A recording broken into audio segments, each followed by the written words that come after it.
Welcome to Email Never Sleeps. Email Never Sleeps brings together some of the greatest minds in the world, basically in the email world, to discuss, maybe debate, offer different perspectives and solutions that are the most pressing email marketing issues. Basically, what we're going to do is we're going to strip out the corporate BS, we're going to strip out the pitches, and really focus on what matters most: pragmatic email marketing ideas from people who have lived it and breathed it for quite some time. Today, I've got Mark Pollard, who is the MarTech guy in the MarTech department, or the marketing guy in the MarTech department over at Carter's. Welcome, Mark. How are you today? I'm doing well, Andrew. How are you? Good. So you and I have been in the business for quite some time. Tell us just a quick overview of how long you've been doing this. Sure. Yeah, I started email probably 21 years or so ago. It was right around the year 2000. So yeah, started out initially kind of as a team of one doing, wearing every single hat in terms of, what needed to be done with email at AAA. Built that into, a team of multiple people, spent time recently in the agency world for a while, and now back on the brand side of things with Carter. So yeah, it's been a welcome back to the brand side. So for those of you who don't know me, I'm Andrew Kordek, VP of Customer Engagement at iPost. Same thing, 21 years, almost 22 years now in email, client side, agency side, and now vendor side. So the topic for today, Mark, and Email Never Sleeps, is what are some of the greatest things in email that maybe have gone south, or that were great ideas to think about, but now maybe are fading out? Love to get your thoughts on one of those. Yeah, I mean, I think the one that came immediately to mind was something very recently, which was Gmail's AMP for email. It was something that seemed like one of those things that'll be like the greatest thing since sliced bread, right? Like that ability to deliver truly interactive content within an email, right? Have something in somebody's inbox where they could place an order, do a reservation, all that stuff without having to leave their inbox. Just seemed like something that would be really impactful if enough people adopted it. But it seems like the plug got pulled on it just as soon as it was starting to maybe gain some traction. I totally agree with you there. I think AMP was very well hyped, just like Google Wave was, probably 12 years ago. Google does some great job at hyping it. I think the industry jumps on top of that.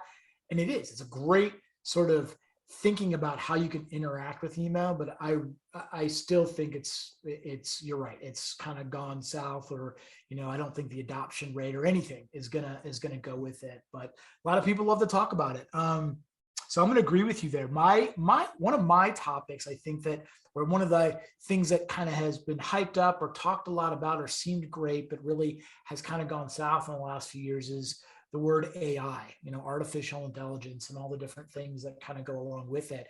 We started talking about, oh, hey, how do we apply AI in email marketing? And really kind of, if you think about it, AI in email has kind of always been there. I mean, essentially, if you really kind of break it down, dynamic content can be kind of broken out, to AI itself. I think we think AI, we think robots, and we think of a lot of different things that's happening in biotechnology, but in email, I think we're still at the base base camp, right, of climbing that Everest, right?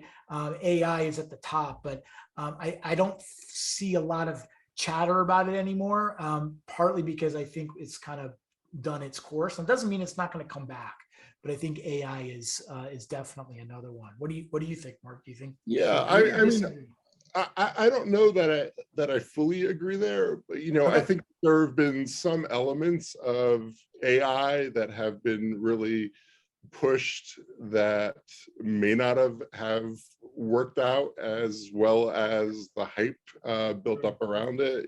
Things like subject line prediction, that kind of stuff.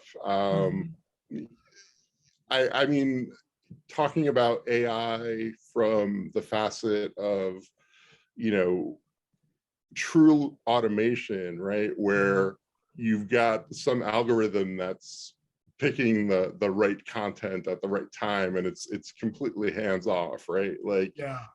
I think that, you know, is probably the grail, right? And like, I don't know if it'll ever get there. And you know, I also don't know, you know, how much is a computer picked, you know, email going to be better than something that somebody that truly knows the ins and outs of marketing and the product they're pitching going to perform, you know, outperform something that has a human hands-on.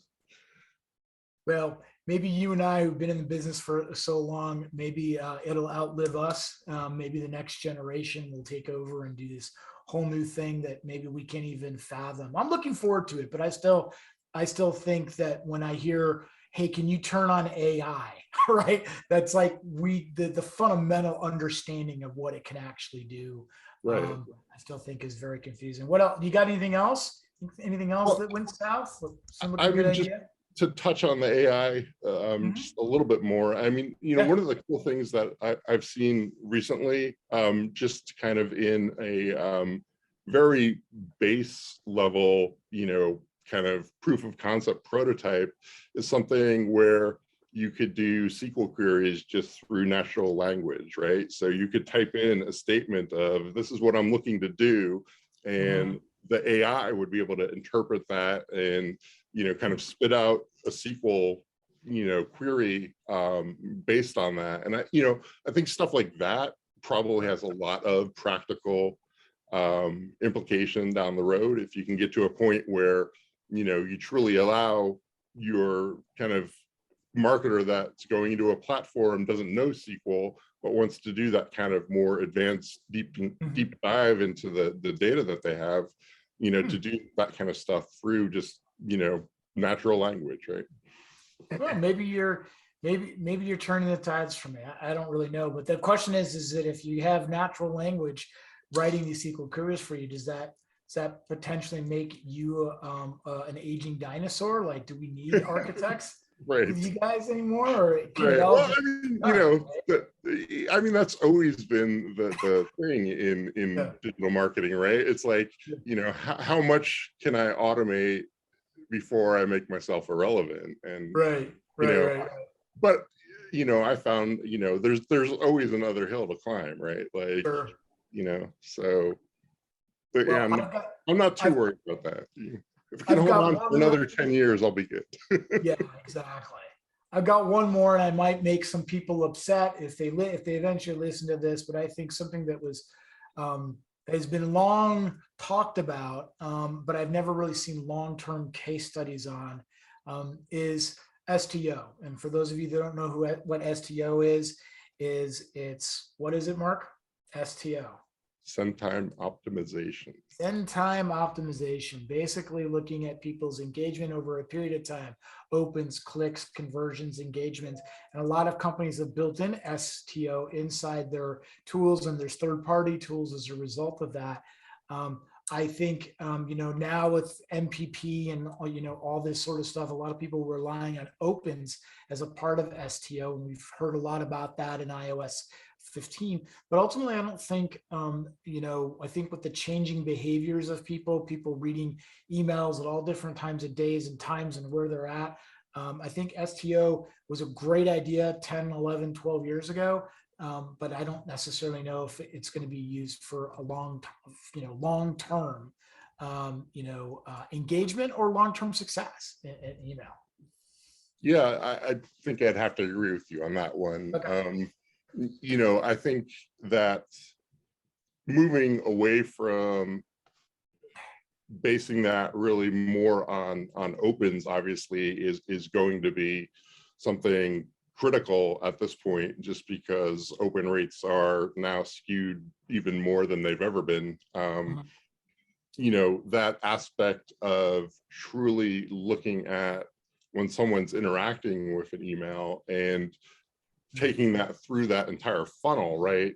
To say, okay, there's a pattern here where, you know, this person is always opening their email at this particular time of day and also buying at that time of day.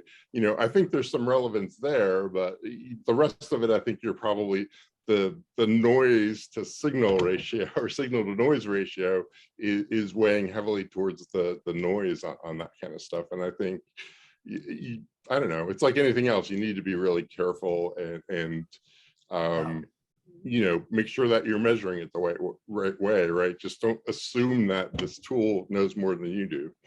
Totally. Got anything else, or you want to wrap it up for right now? What do you think? I don't know. I mean, you know, going back through time, you know, I could think of, you know, half a dozen things that seemed like they were going to be, you know, great at the time, but didn't pan out. You know, I think that's one of the interesting things with the evolution of, you know, email marketing and digital marketing in general over the, you know, the span of my career is just, you know, that process of, you know, things being kind of called out, right? Like the stuff that doesn't work isn't going to be around too long. So, you know, I think, you know, there are a lot of smart people in this arena, and you know, that aspect of, you know, the bullshit detection is pretty high, I think. Yeah, I'm the first one that raises my hand. I'm like, well, tell me more. But I always raise it with that glass is half empty sort of thing, right? Like, this is cool. Scratch and sniff emails. I'm not really sure, right? That type of stuff. So Mark, look, you're a trusted colleague of mine, and we've known each other for quite some time. You've been in the business a long time. If someone wanted to reach out to you, where would they get a hold of you at? I think the easiest and best way would just be to search for me on LinkedIn. You know, I'm generally checking there more than I am my Twitter account or any other. Very good. Well, Mark, thanks for your time today. Appreciate it. Again, everybody, thank you for attending. Hopefully you find these things useful. Again, email never sleeps. Thank you again, Mark Pollard, for your time. And certainly all of the knowledge that you bring to this industry. People reach out to him. He's a really good resource to know. So thanks again. All right. Thank you, Andrew.